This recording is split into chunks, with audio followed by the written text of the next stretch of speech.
So it has been a while since I made my last video. Like a long while. Like, I don't know, 3 whole weeks. Best you two ever, boys, right? Now you're probably wondering, what does this fat, lazy, hair-receding, procrastinating ball by 20 fuck want? Fuck, that was kinda rude, but let's be honest, we're all thinking it. Long story made short, my teacher made an assignment. He said we could do a PowerPoint or a Google Doc. I was thinking outside the box. So not only is this an assignment, which means we're being graded, but we're getting a prize for who's better. I would say I'm good at making videos, but not only that, I'm pretty good at writing scripts and essays. This is perfect. Let's get started in today's video. Full disclaimer, this video is by no way attacking the companies. This video is about bringing awareness. Employees are people too. Enjoy.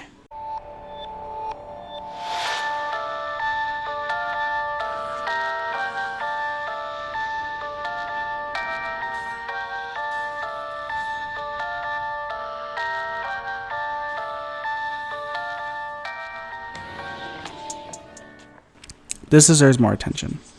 An essay done by Aaron Longo. Please, enjoy. Employees are being disrespected.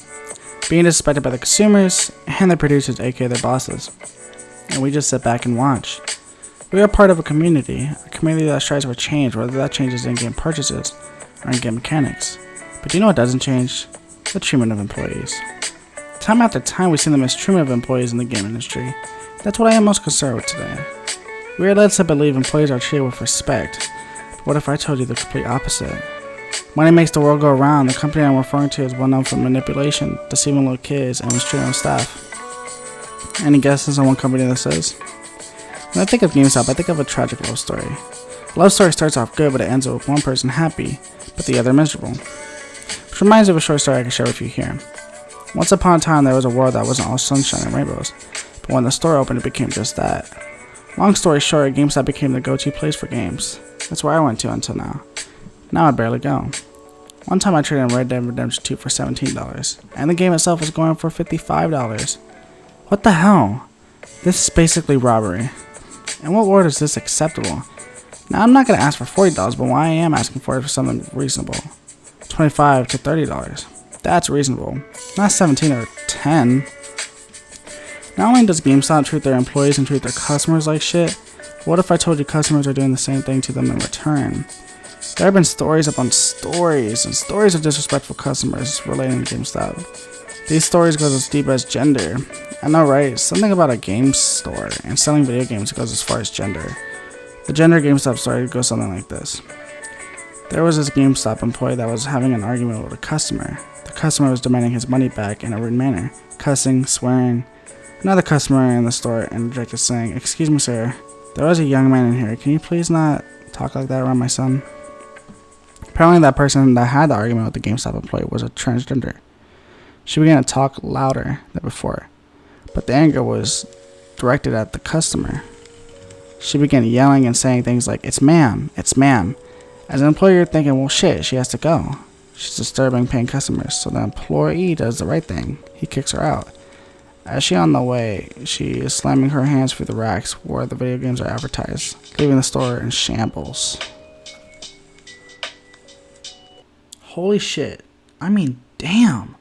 This is just one story. There are millions like this out there.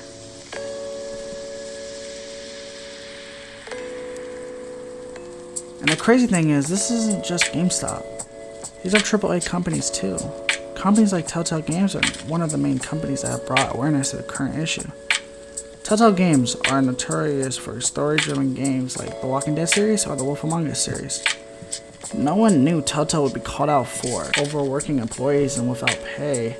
At Binky Store, a Telltale employee goes to Twitter and says, "I got laid off at Telltale.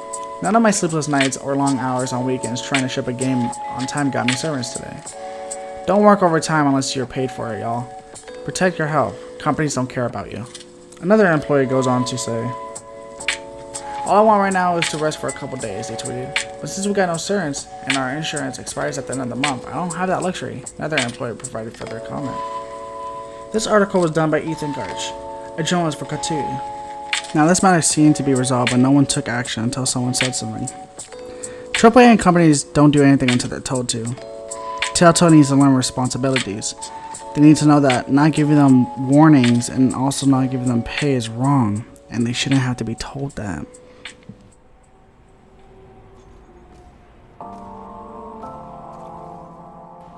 In conclusion, this essay was a reminder that there were good times. GameStop was a good story you could bring your friends and families to. Telltale built an interactive storytelling and paved the way for other companies to make their own version. Fans and employees were happy. It was shown by the commitment of the player base and devs. But just like a story, everything has to come to an end. Both businesses fell victim to greed. All we can do now is help others learn. I'm Aaron Longo, and this has been the essay. Now I'm going to leave the video with a question. What do you think about the video? Did I do a good enough job? Any viewpoints were not valid? How can I improve? Let me know by leaving a comment. I'm out. Peace.